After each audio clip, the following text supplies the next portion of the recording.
Let me ask you something real quick. Why do we ask God the things we know that we're not willing to work for? Why do we pray for things that we know that we're not built for yet? I'm not calling you out, I'm calling us out. I remember being younger and saying to God, God, please make me a professional footballer. But I didn't respect the process at all. I wanted the dream and not the discipline, the spotlight but not the sacrifice. And because I wanted these things, of course, it wasn't enough to actually get me there. And this is where most people get stuck. We pray for a life that we're not even prepared to live at yet. And we ask God to deliver things to a version of ourselves that doesn't even exist yet. Now, when I was younger, I really loved the idea of being a soccer player or football player. The whole thing just seemed amazing to me. The atmosphere, the kits look cold. All of that appealed to me until I had to wake up early, until I had to train when nobody else was watching, until I had to run until my legs felt like jelly. All of these things, and I decided I'm not really falling in love with the process. I'm not really respecting the process. I was looking for the result more than I was looking to refine, and that's where I went wrong. Back then, I reached a level that I thought I deserved, when really and truly, I didn't deserve it at all. I did well to reach where I was, but I couldn't reach higher because I didn't fully respect the process. I was asking God to bless an effort that I wasn't really willing to give. And that's the truth that most people avoid. You ask God for things like confidence, but when a situation arises and there's an uncomfortable situation where you can build that confidence, guess what? You choose to avoid it. We ask God for things like success, but then we're not willing to sacrifice comfort. We ask God for things like love, but then we're not willing to heal, or rather become somebody who's worthy of receiving it. We ask for discipline, and yet we can't say no to the temptations that come with it, the temptations that destroy it.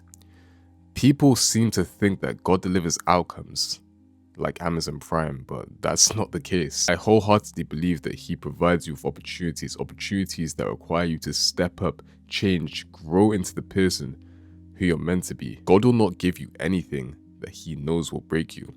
He'll hold on to it until He believes that you are ready for that thing. And maybe that's why some prayers go unanswered. Not because God's ignoring you, but you're ignoring the work that is required to receive the blessing that you prayed for. Like, imagine asking God for strength, but you're unwilling to work out, you're unwilling to lift anything heavy. How does that even make sense? Or you even ask God for success, and yet you scroll for hours and hours on end on TikTok, sitting in your bed all day long.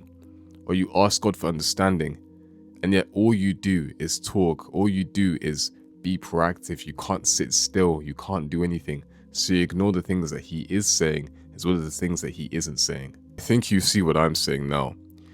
I would pray for things and then do nothing differently and expect a different outcome. I remember there was zero change, zero effort. It was just vibes.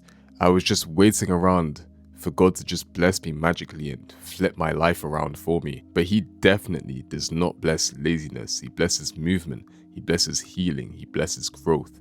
The moment I became the person who could carry the blessings that I prayed for, everything changed for me. And it wasn't instant. It wasn't perfect. But gradually over time, step by step, I got to that point where I could actually do this. So once again, I'm going to ask you, why are you asking God for things that you're not willing to work for? If you want discipline, build the habits. If you want success, commit to the work that nobody sees. If you want opportunities, then prepare yourself so when the time does arise, you can rise up to them. Because as somebody said in my comment section a few days ago, faith without works is dead. It is.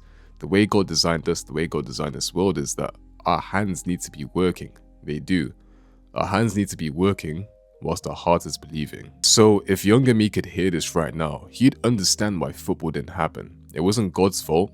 It wasn't anybody else's fault. The only fault it was my own, because I wasn't prepared, I wasn't ready, and that was it. I didn't respect the process, and I wasn't willing to receive that blessing. I wasn't willing to put the work in to receive that blessing. So all in all, God didn't deny me. I denied myself, and maybe that's happening to you right now, but the good news is you can change that today. Start becoming the person your prayers are asking God to bless. Start becoming the person who deserves what they want. Start preparing for the life that you want, because God will always meet you halfway, but it is down to you to move. If you guys like this video, make sure to like, comment, share, and subscribe. Share it to a friend who you think may need it as well. And if you guys want to join a community full of like-minded people, I'll leave a link down below in the description and in the comment section as well. And I'll catch you guys in the next video. Take care.